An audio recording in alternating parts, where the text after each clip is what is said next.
Anak ng amo na in love sa isang katulong. Siya si Naomi, isang dalaga at walang pinag-aralan. Isang araw, dinala siya ng kanyang tiyahin sa isang pamilyang mayaman upang mag-apply bilang isang katulong. Agad naman siyang nagustuhan ng kanyang magiging among babae. Pagkatapos nilang magkasundo, agad naman siyang sinamahan upang libutin ang buong kabahayan upang magiging kabisado niya ito. At pagkatapos, kinausap siya at pinapahinga sa kanyang kwarto para kinabukasan ay magsimula na siya sa kanyang trabaho bilang isang katulong. Pumasok ka na sa iyong kwarto at magpahinga. Bukas ka na magsimula ng iyong magiging trabaho. Saad ng amo. Sige po, ma'am. Maraming salamat po. Kinabukasan ay dumating ang mga anak ng kanyang amo na dalaga at binata galing sa isang bakasyon. Habang nasa dinner ang tatlo, ay nagustuhan ng binata ang kanyang kinakain. Sabi niya, "Wow, ma'am, ang sarap ng niluto mo ngayon ah. Naparami ang kain ko. Gutom pa naman ako." Saad ng binata. "Oo nga no, ang sarap kuya." Sagot naman ng kanyang kapatid na babae. Natahimik ang kanilang ina at hindi agad ito nakapagsalita. Sabay sabing, Mga anak, hindi po ako ang nagluto ng dinner natin ngayon." Sino po, ma?" "Ang bago po nating katulong, si Naomi." Nagulat ang dalawa at biglang nasabi nito ng binata, "Ha? Ma, bakit kumuha ka ng isang katulong na isang estranghero na hindi natin kilala?" Saad ng binata. "Oo naman, ma. Paalisin natin siya. Paalisin natin siya. Ayaw ko sa kanya. Ayaw ko sa kanya." Sagot naman ng kanyang anak na babae. "Mga anak, busy na ako sa ating negosyo. Hindi ko na maasikaso ang mga gawaing bahay. Kailangan na natin ng isang katulong." Sa ayaw niya't sa gusto, dito lang si Naomi. Tapos, huling sabi ng kanilang ina. Kinaumagahan, pagkagising ni Naomi, agad siyang nagpunta sa labahan upang maglaba ng mga damit ng kanyang amo. Naabutan niya doon ang anak na dalaga ng kanyang amo na naglalaba sa sarili niyang mga damit.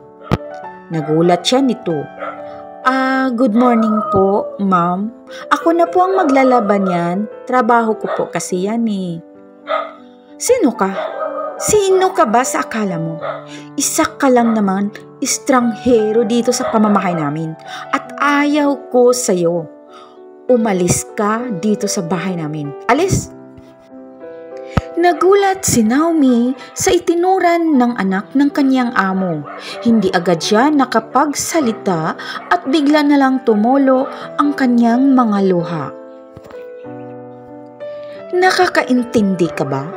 Sabi ko, ayaw ko sa'yo. Ayaw ko sa'yo. Umalis ka na dito. Umalis ka na nga sa harap ko. Ako na maglalaba. Hindi ko kailangan ang isang katulong." Pagtataboy sa kanya ng anak ng kanyang amo. Umalis na lang si Naomi at hindi na nagsalita ito. Naghanap siya ng ibang gagawin. Habang nasa sala ang lahat, ipinatawag si Naomi upang formal itong ipakilala sa kanyang mga anak. "Ito nga pala si Naomi, ang bago nating katulong. Pwede niyo siyang utusan sa gusto ninyong ipagawa sa kanya. Mabait naman si Naomi. Hindi ba, Naomi?" Tugon ng kanyang among babae. Yes po, ma'am." Hindi sumagot ang dalawa niyang anak. Ma, kaya natin ang trabaho dito sa bahay. Hindi na natin kailangan ng isang katulong tulad ni Naomi. Paalisin na natin siya. Please. Pa, please. Ayaw kong may ibang tao dito sa loob ng bahay natin. Hindi ba, kuya? Saad ng dalaga. Oo nga naman, ma, pa. Hindi natin kilala si Naomi. Kailangan nating mag-iingat sa kanya. Isa siyang estranghero. Hindi natin alam ang tungkol sa kanya o tungkol sa buhay niya. Kaya mas mabuti pang paalisin na lang natin siya. Sabi naman ng binata. Mga anak, hindi na nga pwede. Marami ng ginagawa ang inyong mama sa negosyo natin, sa opisina, at ako naman busy naman din sa iba nating negosyo, kaya kailangan natin si Naomi. Saad naman ng kanilang padre di pamilya.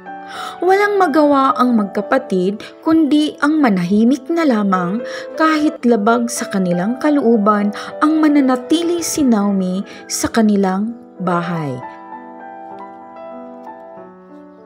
Ay naku, ano ba naman to? Kuya, wala na tayong magagawa. Gusto ni mama at ni papa na may katulong tayo. Inis na saad ng dalaga. Kinabukasan, nag-usap muli ang magkapatid. Medyo napalagay na ang kanilang loob kay Naomi dahil nakita nila na mabait naman pala ito, kaya hinayaan na lamang nila ang kanilang bagong katulong. Lumipas ang ilang araw. Isang umaga, pumasok si Naomi sa kwarto ng dalaga upang maglinis ito, ngunit nagulat siya sa kanyang nadatnan. Umiiyak itong habang nakaupo sa kanyang kama. Hawak-hawak ang isang bagay. Nilapitan niya ito at pinilit na itanong kung ano ang nangyari. Sa simula ay hindi ito nagsalita. Parang nahihiya pa ito sa kanya. Sabi ni Naomi, "Ano ba ang problema mo? Huwag kang mahiya, sabihin mo sa akin. Andito lang ako, handang makinig sa'yo. Huwag kang matakot, mabait naman ako." Tumingin ito sa kanya habang pumapatak ang mga luha sa mga mata ng dalaga. Ano ba ang problema mo? Ano ba to? Ano ba tong hawak mo? Patingin nga ako. Nagulat si Naomi sa kanyang nakita. Pregnancy test? Buntis ka ba? Alanganing tanong ng dalaga sa kausap. Delayed lang ako ng ilang araw pero hindi ko pa nagagamit yan at hindi pa rin ako sigurado. Anong gagawin ko kung sakali? Siguradong magagalit si ama at si ina sa akin.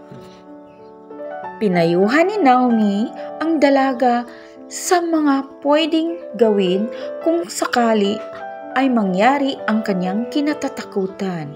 Pinapalagay niya ang loob ng dalaga. Huwag kang matatakot, andito lang ako.